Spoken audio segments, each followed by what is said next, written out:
Hi friends, लिपि Odia kitchen ने आपण मानकु अनेक अनेक स्वागत। आज मु आपण मानक सहित पालंग पराठार रेसिपी शेयर करी जोटा कि देह पई बहुत हेल्दी हवा सहित खाइबा पई बहुत टेस्टी मध्य। तो चलंतु डेरी न करी वीडियो टी को स्टार्ट करिबा। और स्टार्ट करिबा पूर्व आपण को गोटे रिक्वेस्ट, आपण वीडियो को फुल वॉच करंतु जहा फल रे वीडियो रो प्रतिटी स्टेप आपण जानि परिबे। पालंग परोटा पाई एठी मु 2 बिड़ा पालंग साग नेइची। पालंग साग को मु भल भाबरे बाछिकी धोईकी सफा करी नै जाईची। जेहेतु हम टिके छोटो साइज रो कमली पालंग साग अछि सेति पई मु तार डेंफो छडेइनी।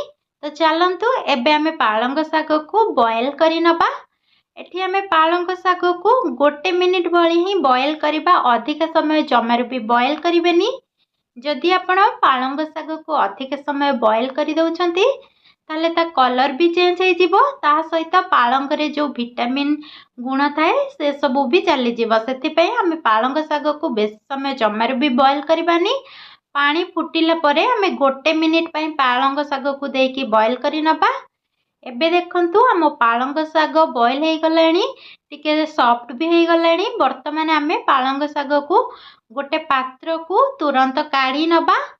जमार भी अधिक समय बॉयल करिवेनी। देखंतु केते सुंदर कलर आसीची। एबे देखंतु मु गोटे पात्र रे ठंडा पानी नेइची, नॉर्मल पानी अछि। वर्तमान हमें सेई पालंग साग को ए ठंडा पानी रे तुरंत देई दबा, जहा फल रे हम पालंग सागर प्रोसेस टा ब्रेक हो जिवो आ कलर भी भल रहइबो आ जमार भी अधिक सिजिबनी। वर्तमान हम पालंग साग ठंडा हो गलानी। वर्तमान आम या गोटे पात्र को छाणी नहीं जिबा। तापरे आम या ग्राइंडर जार रे देखि ग्राइंडिंग करिबा।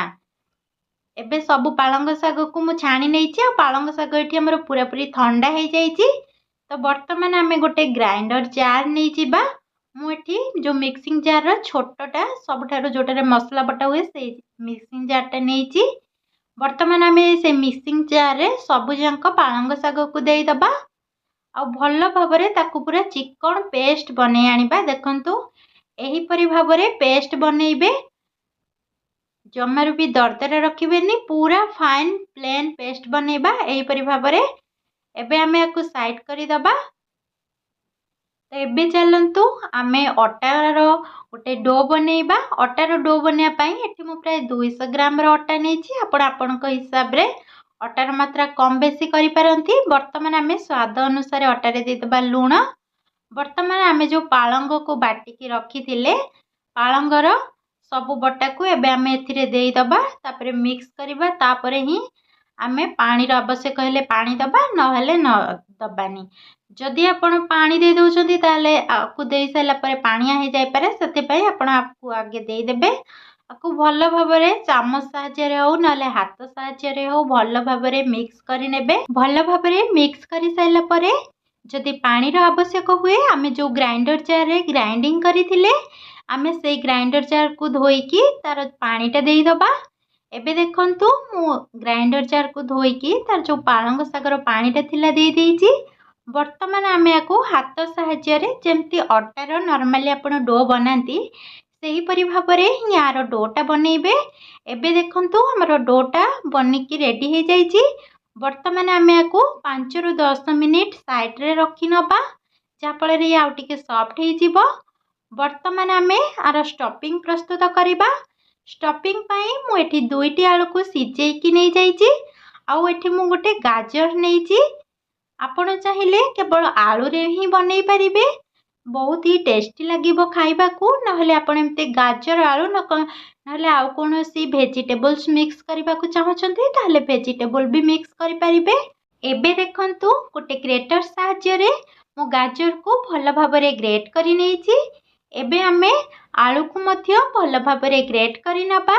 आपण चाहिए आलू को हाथ रे दଳି पारंती, किंतु दळिले बहुत ही टिके टिके दरदरा रही जाई थाए। सेथि पई आमे ग्रेटर साहाय्य रे ग्रेट करि नबा, जहा फल रे हम आलू रे टिके भी लम्प्स रहिबनी, पूरा प्लेन आलू हमर स्टफिंग टा बनिबो।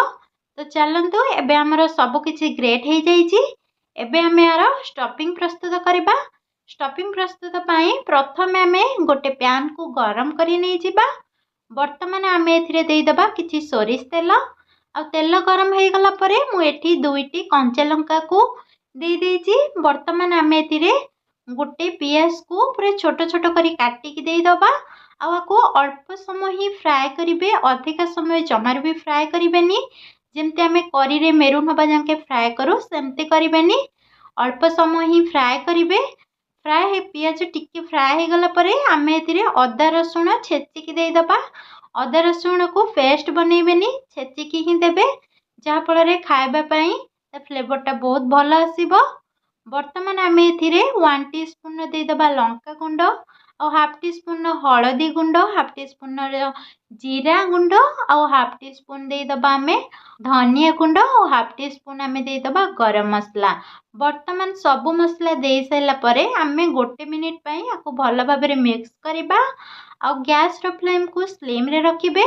वर्तमान गोटे मिनिट भल भाबरे मिक्स करि साइला परे आमे जो स्टफिंग पई आलू और गाजर को नेइथिले वर्तमान आमे ताको सब देदबा और भल भाबरे आको मिक्स करि नबा। किछि समय भल भाबरे मिक्स करि साइला परे वर्तमान आमे एथिरे देदबा किछि काटिकी रखिथिबा धनिया पत्र। मुठी धनिया पत्र टिके अधिका नेइची, जहाँफल खाइबा पई बहुत टेस्टी लागिबो, बहुत बढ़िया फ्लेवर आसीबो धनिया पत्रर। वर्तमान आमे एथिरे स्वाद अनुसार देदबा लूण। लूण देकी आमे आउ किछि समय भल भाबरे मिक्स करि नबा, जहाँफल लूणटा सबुथिरे भल भाबरे मिसी पारिबो। वर्तमान भल भाबरे किछि समय मिक्स कला परे देखंतु आम स्टफिंगटा रेडी हो जाइछि। एबे देखंतु आम स्टफिंग रो लुक केते सुंदर आसुछि आ बढ़िया बास्ना भी आसुछि, जेहेतु आमे गरम मसला और धनिया पत्र रो मात्रा टिके अधिक देइछि आ फ्लेवरटा भी बहुत भल आसीबो, बास्ना भी बहुत भल आसुछि आ लुकटा भी बहुत बढ़िया आसुछि। एबे चलंतु आमे स्टफिंगटा गोटे साइड रे रखि नबा। वर्तमान आमे जो अटार डोटा बनैथिले डोटा को आ टिके समय पई दଳି नबा, गोटे मिनिट पई फ्राय आउ टिके दଳି नबा। एबे आमे आर गोला बनै नबा। एठी आमे टिके बड़ साइज रो गोला बनैबा, जेहेतु आमे परोटा बनौचे ता भितर स्टफिंग दबा, सेते पई रुटी ठारू सामान्य टिके बड़ गुला बनैबे। एही परि भाबरे देखंतु गुला बनै नेबे। एठी मु 4टी गुला बनै नउची। देखंतु कलरटा केते नेचुरल आसुची। जदि आपण एही प्रोसेस रे परोटा बनौछंती कलर भी भल आसीबो आ खाइबा पई तो बहुत ही टेस्टी लागिबो। तो आपण निश्चय थरे ट्राई करंतु। आ जदि आपण आम चैनल को एपर्यंत सब्सक्राइब करि नाथि ताले प्लीज चैनल को सब्सक्राइब कर देबे और वीडियो भल लागिले गोटे लाइक कर देबे और कमेंट द्वारा आपनक मतामत निश्चय जणाइबे। एबे देखंतु मुआर गोला बनै नेछि। नॉर्मली आपण जेमति रोटी रो गोला बनंती सेही परि भाबरे ही आर गोला बनै नेबे। एठी मु 4टी गोला बनै नेछि। वर्तमान आमे जेमति आपण मंडा पिठा बनंती सेही परि भाबरे आपण वर्तमान आकु बनैबे।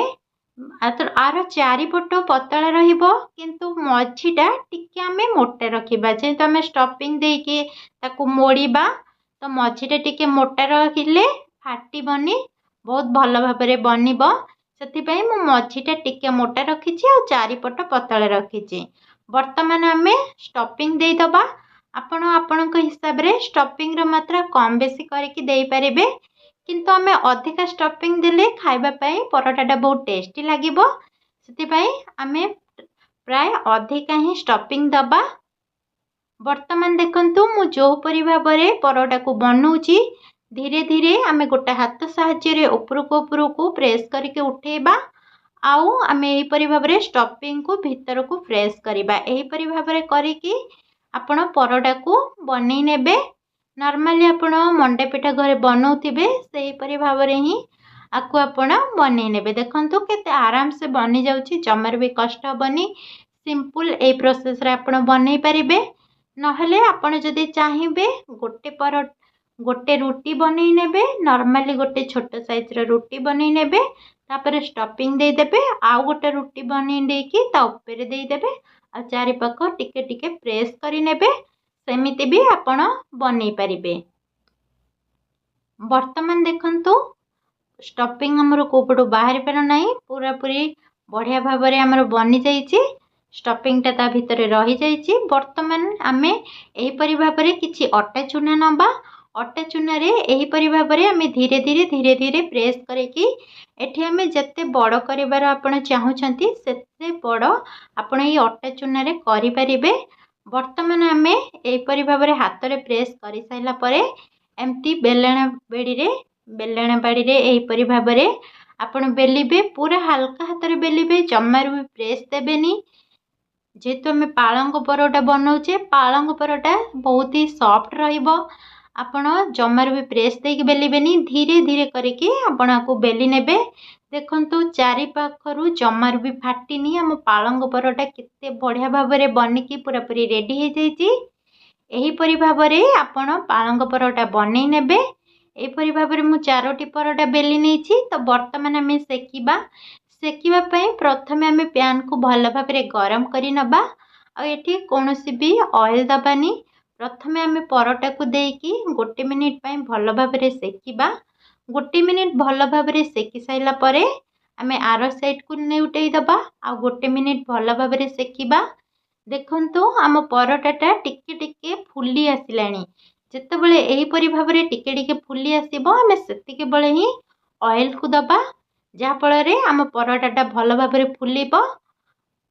देखंतु एबे कितने सुंदर भाव में आम परोटाटा फुली गलानी। चारि पाखरु भल भाव में फुली गलानी। एहीपरि भाव में आम चारिआडे तेल लगे सारा परे आम एबे आर साइड को नेउटेई दबा। आ आर साइड रे भी आम एहीपरि भाव में तेल लगे नबा। आपण चाहिए एठी रिफाइन तेल नहीं पारंती, नहेले घीर भी यूज करि पारंती। जदि आपण एही प्रोसेस रे पालंग परोटा बनाउछंती ताहले आपण को निश्चिंत रूप से परोटाटी बहुत ही पसंद आसीबो। काहेकि ना टेस्टा बहुत भल। जे पर्यंत आपण बने के खाई नांती तो जमार भी जानी परिबेनी। तो आपण घरे निश्चय ही परोटा थरे ट्राए करंतु। एबे आमे ओल्टे की दी पट को भल भाव में सेकी नबा। एबे देखंतु आम परोटार कलर चेंज हो गलानी। एबे आम परोटा पूरा पूरी रेडी हो गलानी। लुकटा देखंतु केते बढ़िया आसुची। तो आपण घरे थरे निश्चय ट्राए करंतु। रहुची, नमस्कार, जय जगन्नाथ।